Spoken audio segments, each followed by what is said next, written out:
Comrade are లేదా brother లేదా సోదరుడు అని పిలుస్తాం సార్. ఏమని పిలుస్తాం సార్? కామ్రేడ్ ఆర్ లేదా బ్రదర్ లేదా సోదరుడు అని సంబోధిస్తాం సార్. సోదరుడు అని పిలుస్తాం. అదేవిధంగా సోషియాలజీ సబ్జెక్ట్ మొదటిసారిగా ఏ దేశంలో ఆవిర్భవించడం జరిగిందని మనకు కావాలని చెప్పాం. దానికన్నా ముందు సోషియాలజీ సబ్జెక్ట్ ఆవిర్భవించడానికి నాంది ఎక్కడ పలికిందని మనం చెప్పలేదు. సోషియాలజీ సబ్జెక్టు ఆవిర్భావానికి ప్రధాన కారణము రెండు అంశాలు చెప్పడం జరిగింది. ఎస్పెషల్ తీసుకుంటే అంటే ఫ్రెంచ్ మూవ్మెంట్ సార్. ఏం తీసుకోవచ్చు?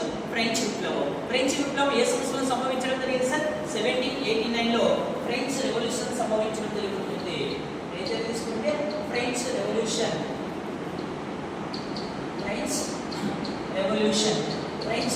ఎప్పుడు సార్?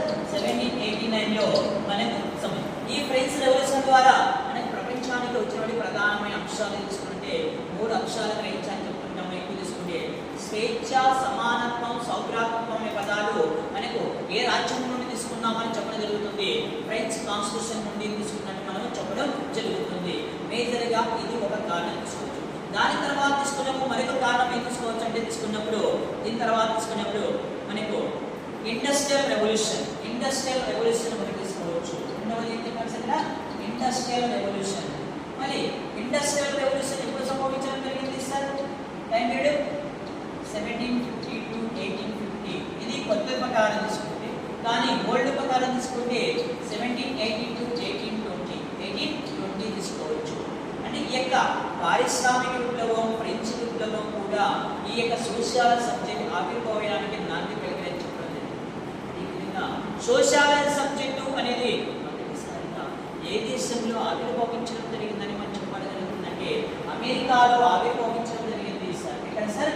అమెరికాలో ఇది మనకు ప్రారంభం కావడం జరిగింది. అదేవిధంగా ఫాదర్ ఆఫ్ ద సోషియాలజీని ఎవరు పిలుస్తాము? ఫాదర్ ఆఫ్ ద సోషియాలజీ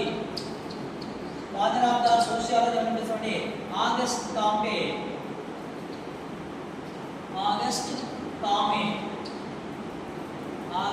కామే అనే వ్యక్తిని పిలవడం జరుగుతుంది. అనగా సోషియాలజీ అనే పదాన్ని మొదటిసారిగా ఉపయోగించిన వ్యక్తి ఎవరు చూసినాడు? ఆగస్ట్ కామే అనే వ్యక్తి తీసుకోవచ్చు. అదేవిధంగా ఫాదర్ ఆఫ్ ద సోషియాలజీ ఏమంటే ఆగస్ట్ కామేను సంబోధించడం జరుగుతుంది. ఆగస్ట్ కామేను పిలవడం జరుగుతుంది. అదేవిధంగా father of the Indian sociology అని ఎవరు పిలుస్తాము? Father of the Indian sociology GS గరియే అనేటువంటి వ్యక్తిని పిలుస్తాము సార్. ఎవరు సార్?